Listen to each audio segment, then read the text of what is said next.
Təşəkkür edirəm, hörmətli xanım sədr, hörmətli deputatlar.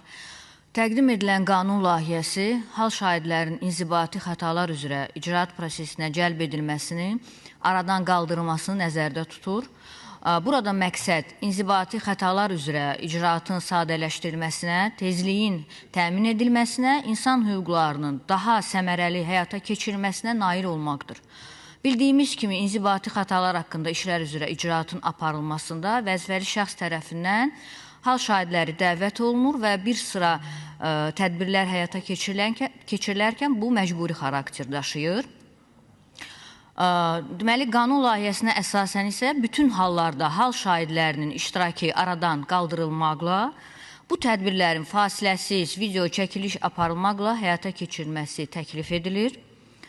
Və həyata keçirilən tədbirlər haqqında protokol tərtib olunur. Bu protokolda fasiləsiz video çəkilişdən istifadə barədə müvafiq qeydlər aparılır və video çəkiliş əks etdirən məlumatlar daşıyıcısı həmin protokola əlavə olunur.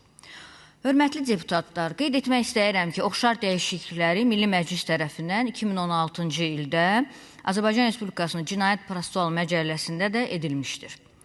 Bugün təqdim edilən layihədə şəxsi axtarışla bağlı hüquqi norma 92.2-ci maddə hal şahidlərinin iştirakını aradan qaldırması ilə əlaqədar yenidən hazırlanaraq, həm də maddənin qüvvədə olan redaksiyasından fərqli olaraq bu proses qanunda tam ətraflı şəkildə müəyyən edilir.